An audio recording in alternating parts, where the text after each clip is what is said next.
Well, thank you, everybody.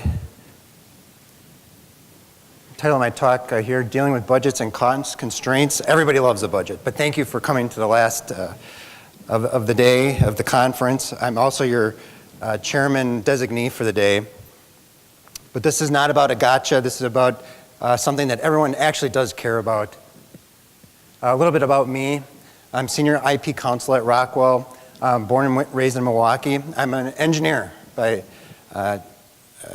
education. I have a business minor, but as I've talked to several of you, I'm 6 credits shy of a philosophy degree, which has ragged me for a while. But I went to Marquette University Law School, and I'm a registered patent attorney. I was in private practice, so I think it's given me a different perspective on cost over the years in Milwaukee. And I since moved to Cleveland about 13 years ago, where I joined Rockwell Automation. Currently at Rockwell, I'm in charge of a lot of the business units. There's 3 of us under my boss.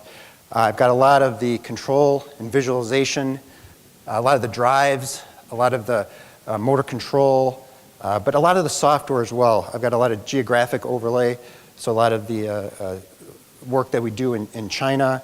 The cities are there, Dalian, Harbin, Shanghai, and Beijing. What I love to do, though, is specialize in innovation capture processes and developing and capturing a lot of the great talent that is at Rockwell. But more recently, we're capturing a lot of the great talent that's going on in cloud, mobility, analytics, and connected enterprise and software initiatives. What that means, though, is that there's a lot of quick innovation going on and a lot of filings going on around the company. Everybody loves a budget, right? Is it a grabbing for limited resources, actually? Today we're going to talk about 3 things basically, though. Identifying challenges to the budgeting, identifying where to spend, and then guarding costs. Really, this is not just about saying to someone, spend less. It's really about being smart about it. And that's what I want to arm you all, being able to walk out of here with paying more than the cost of this trip. You know, the challenge is to really help to manage this process, right? I certainly get this from time to time, and all of you do. Anybody that deals with a budget, doing more with less. You get it from the C-suite. This year, you're going to get 2.5% less than you did last year. Pick your number. 3%, 4%, 5%. And sometimes we just have to do more with less. And that's just the reality, right? And so you have to do the same amount of work with less money. But it's also about being smarter with reallocated assets, which means same budgets, but maybe you've picked up a business unit. Maybe you did an acquisition. So you've got the same budget, but now you've got to apply it to more people. More engineers, more scientists, more artists, more creatives. I'm going to show you a tip that we've used before that hopefully could help you in your budgeting, where you're drawing from other budget sources. But ultimately, if I leave you with one thing today, that really budgeting, it's not about always doing with less. The people around you that care about budgeting, it's really about predictability. In fact, even on the upside, when you win large amounts of money in jury verdicts, sometimes the people around you, accountants and the finance people, really are surprised and sometimes really are the problematic because it's a surprise that they don't know what to do with on the books. So it's really about, budgeting is about predictability, and I want to leave you with that today. So let's identify in this process, though, what is it that we can control? One of the really great things about what we do in the IP world is that the beginning of the pipeline, and Yvonne was talking about this within the startup world this morning, is that the innovation pipeline is something that those disclosures, right? You want to encourage their generation because that pipeline on the front end doesn't cost you anything. And so even in a tough budget situation, keep that pipeline alive and flowing. regardless of budget status, okay? So tough years, because that after the innovation process, because of the way that the cycle works, you'll generate that pipeline of innovation disclosures so that you can file those in the better years or when the time is right. But the innovation disclosures are really company assets, even as unfiled, because it's really just unprotected protection or unperfected protection that really don't cost the company anything to develop. So my charge to you is, even in a tough budget situation, don't let it affect your ability to generate invention disclosures at the very front end. Further along in the process then, take the time to help in the patent committee review process to help to allocate smart goals to these patent review groups. At Rockwell, we've got multiple patent review groups aligned with technology areas. We've got 9 at Rockwell. You may have a 1 or more, depending on how many technologies you're dealing with. But the evaluation of those disclosures also must occur regardless of the budgets that you're under. But it's also tools that you can give to the patent review groups to say, listen, we're going to allocate to you, give you the power, patent review committee, a certain number of filings that you can have for a quarter, a year, a fiscal, whatever your budgeting period. Give them the power to say, for this technology group, and have that be part of the discussion to say, this technology area is maybe a little bit more important for the company as a whole. We're going to give you a little bit more of the weighted filings than maybe this maybe old line part of the company technology. And so in that way, you're giving the power back to the technology groups to help manage the budget from a decision-making point of view, because ultimately, it helps them in the budgeting process recognize that ultimately you can't file on everything. So they'll have more disclosures than you can possibly file on, but part of the budgeting process is actually helping them to filter and make really good decisions on what to file on. And that's actually part of the budgeting process. And that's the first principle, actually, that will help you in future budgets. Because it's not my budget, it's really a recognition that it's a business budget that they're managing, and I'm helping facilitate them, that for them. Next then, it's identifying, where to spend. Now, certain things I'll call sunk costs, okay? Some of these are not negotiable. Government filing fees, Copyright Office, Trademark Office, the U.S. Patent and Trademark Office, the response to office actions, issuance fees, they're just not negotiable.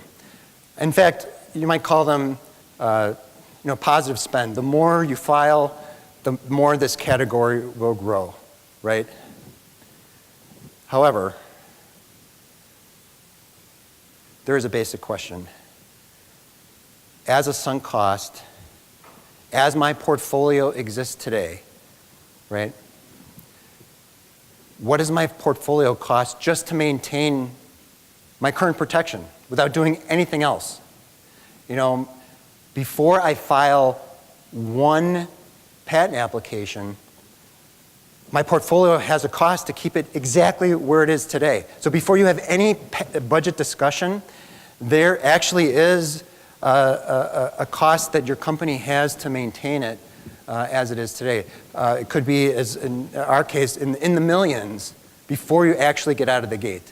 We will file between 150 and 180 patent applications this year, but there is a significant cost to just keeping our current applications alive around the world and to have these current protection in force without filing anything else.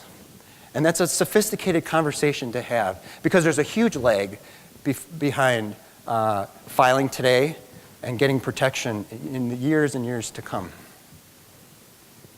So when you're talking to CTOs or other executives, there's a sophistication in terms of pay now, and it's when is the protection? It's not a pay today, get protection today.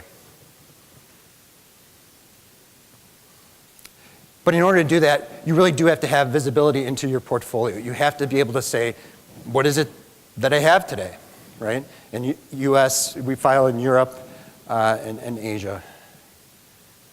And so we don't use this tool, but I wanted to give you an example of a tool that gives you at least some view. You need some analytics into what is it that I have.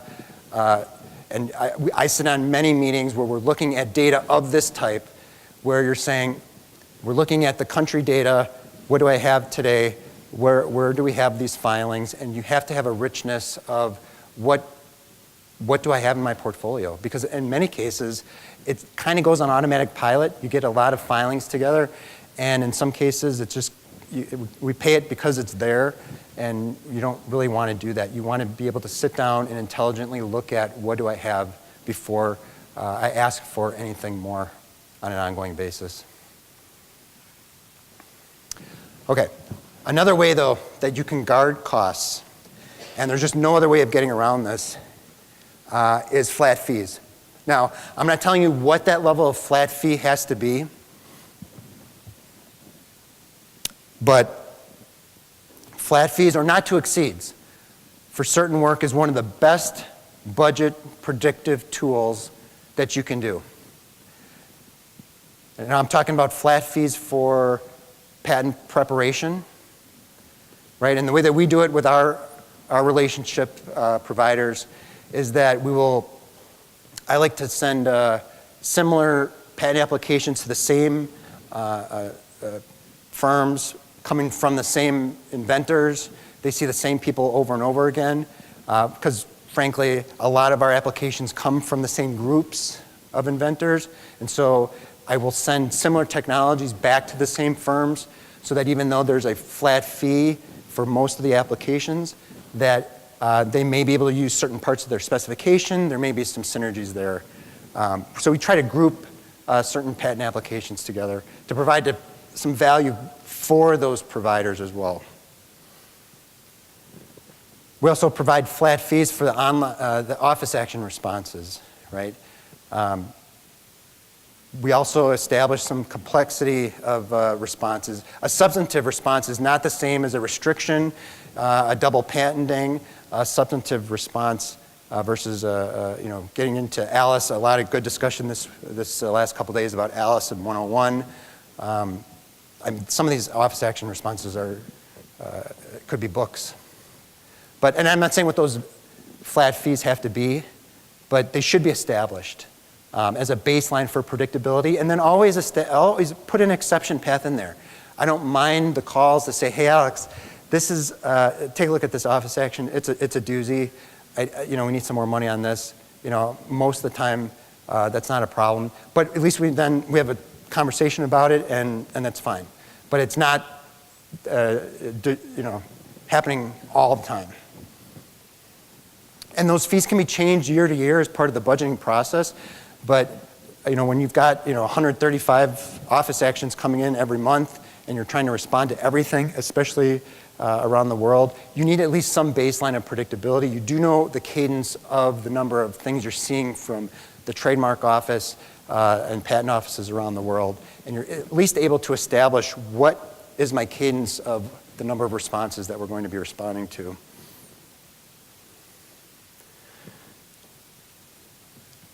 Annuities, an area that's near and dear to my heart. Another meeting that I'm sitting on is when we're making those decisions as to whether to pay and I provide the chart here for you about what it costs. In the US, the annuities are due at 3.5, 7.5, and 11.5 years. And I've got the costs here. But that 11.5 year annuity, which is $7,400 plus a little bit if you pay within 6 months, basically $7,500. A lot of talk about getting value out of your portfolio. That's a long time, right? That's 12 years gets you basically that last 8 years of protection. But that is a really good time frame, though, to really evaluate. One, do we still need this protection? Is this something that's still, at the time of filing, it may have been very close to a product. So what we do is, before we pay that money, and that's particularly that $7,500 one, because that's after tax. So you're basically talking about 10 grand if you would have gotten license revenue just right off the bat.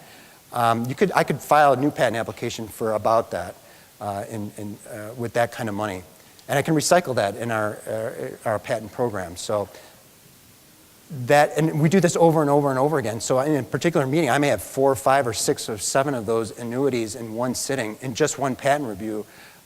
One committee that we sit in. So that could be a $30,000, $40,000, $50,000 day. And so those are some very thoughtful discussions that we have. But it's not just my decision. We get the people that really have, and the important part, and the thing I would convey to you is, part of this is not just a budgeting process, it's a corporate-wide, because someone has the information on what were we doing at the time? Because at this time, it's 12 years ago. You're really looking back. When we filed this, what product did it relate to? What was the project name? You've got names on these patents.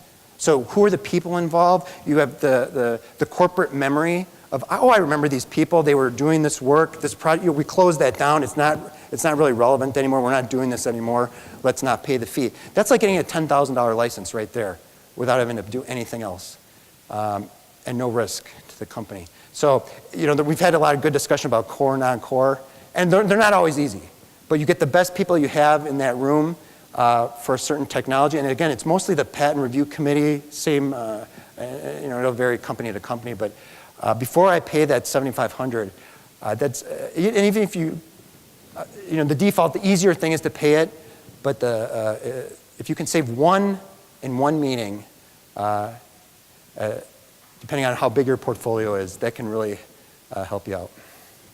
So it's the smart pruning at the end of life is one of the premier ways to invigorate new life into your portfolio. And again, we're looking at, again, spreadsheets of what we already have. Another area that is even more near and dear to me, and I want to share with you, is long-term application pendency, because what I was just talking to you about are patents that are issued, and you're talking about during the long, getting close to end of life. One of the largest leakages from your budget, though, worldwide, is the year-by-year payment for the applications, because in the US, you're paying it 4 and 8 and 12 years, but around the world, for the privilege of them examining your application or just sitting on it, you pay them every single year, right? So these applications that have long-term pendency, 3, 4, 5, and they get more expensive the older they get. So, and you pay for these applications every single year, right? So these applications, at some point, must align with business strategies. Now, when they filed, presumably you're interested in filing them. But again, at some point it's not a magic number, but at 5, 6, 7, 8, 9, I have pendencies that are 10, 11, 12 years old in Europe. We got to take a look at those again. And I'll tell you why. Here's the renewal schedule in the EPO. And if I keep going on this, I'm going to get really upset. But if you look at the renewals for 10, 11, and 12, that's 1,575 euros every single year for every single application that you have pending. And guess what? You don't have an asset. There's no issued patent. It's the European Patent Office, I'll say sitting on it, but there's no patent yet. So it's the privilege of having a pending patent application in Europe. And that's cash out, right? The fact that they have a schedule that includes a renewal fee for the 13th, 14th, 15th, 16th, 17th, 18th year should tell you something, right? That's a problem. It shouldn't take that long to examine anything. But it's there. And we have a lot in Europe, so I'm talking about capturing some of this back. You got to take a look at that at some point. All right?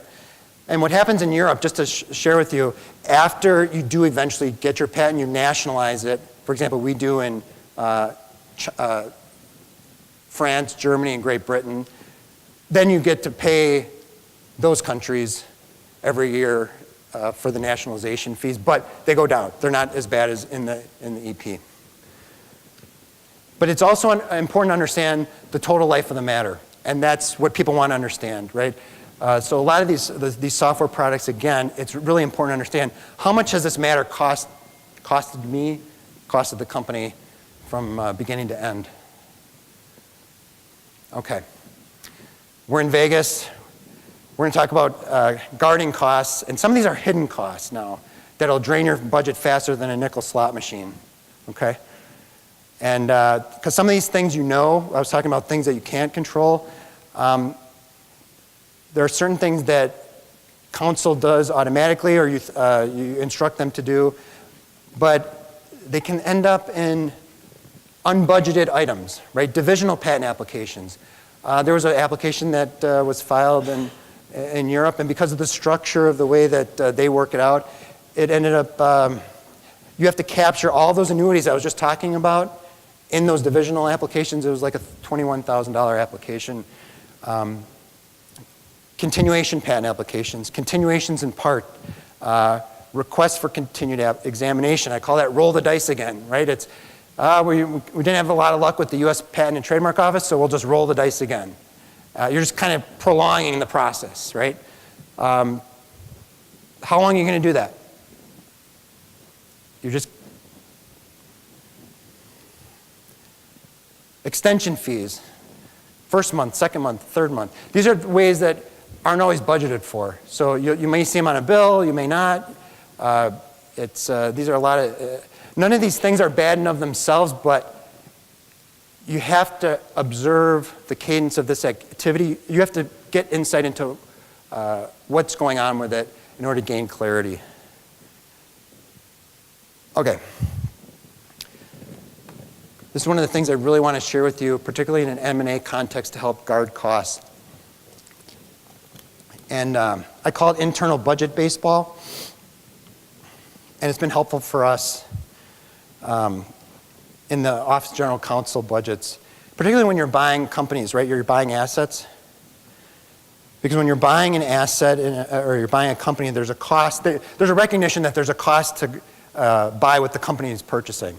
But there's also a cost to what I call buy and hold, right? That when you buy patents or a company that has assets, trademarks, copyrights, you don't just buy it and it stays still. There's work to be done with those assets. And there's also a cost to pursue related filings, pursue filings in the first year, pursue foreign filings off of the domestic filings that have occurred within those years to capture grace periods for existing filings, right? All of this happens in the context of what you've just bought. And it isn't always part, there's work to be done with a portfolio that you purchase as part of an M&A transaction. So my charge to you is make this consideration, these budget items, part of the value of the deal. And get on the deal team, make friends with the finance people that are part of the deal team, and attach that as a special budget item. If possible, for at least the first year, or maybe more if you can, in a special category tied to the post-close integration. And if once they have it as an item, I don't know what that amount is. Make it $100,000, $50,000, $25,000. Get some line item in there, right? That runs with that post-close project integration budget rather than the preparation and prosecution budget. Because what's nice about that is you can work with the finance team on the M&A side, and the cost of what you've just asked for can be negotiated against the seller's cost and it can be absorbed into the purchase price. Because once they know about it, either they agree to it or not, but you're not asking the CTO of your current company for it. You're actually just having the seller cost that into the purchase price for the first year. And once it's a line item and your finance team is on board with that, it's there. And for the next fiscal year, the next 2 fiscal years, it's there. And if you talk to James from GE, I mean, the closer you are to the finance people, the better you are. And so you should be closer with them anyways. I mean, he knew the term value transfer pricing. And the next deal you're on with your finance people as well as part of the due diligence team, the first question they'll ask is, hey, you got a line item for this? And it could be all sorts of things. Sometimes it's, I talked about some of the work we do with innovation sessions. You might have new work that you want to do as part of that dollar valuation. The point being that it's a way to transfer responsibility from your original preparation and prosecution budget to an area that's actually the seller's picking up the first year, recognizing that, yes, we're gathering assets from this deal, but there's a cost that we have to absorb immediately as a department that we're going to be working and expanding that portfolio. So I'd really ask you to use that as a tool, or at least some version of that may be helpful to you. And even maybe it's just a small amount, but any amount that could relieve you of, otherwise that first year after you've bought a company could really make your current budget have to absorb a large additional work for the newly acquired company and have to make you do more with a lot less. So final points here. Budgeting, it's really about predictability, right? It's try to be methodical, as we've talked about trimming the existing granted patents and patent applications. I guarantee if you sit down with a group that is knowledgeable about what was filed, there will be tens of thousands of savings a year. And start from the earliest part of the process. If you keep that pipeline going, and I'm talking about the invention disclosures and the smart filings, and you can still be selective in your filing activity. Know what's in your portfolio. Work with your providers to establish expected fees, and this can be a process that yields dividends for you every year. Thank you. I'll take any questions you guys have.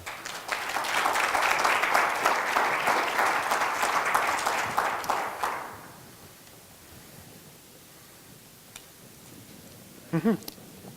Yeah.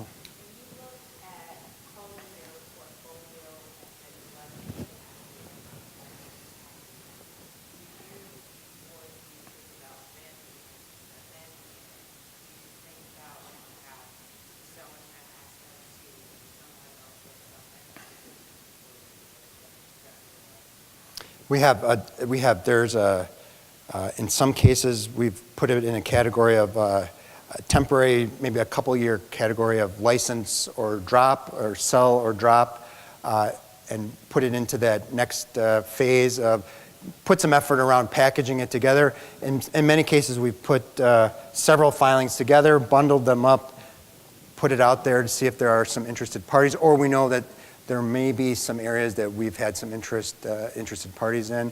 But after you've done that activity, in some cases we know that there are some areas that are either no longer interested, or we've done some licensing already. There's some leftover patents from a portfolio, and so we know that they're no longer of interest, even though they may not be part of our core technology.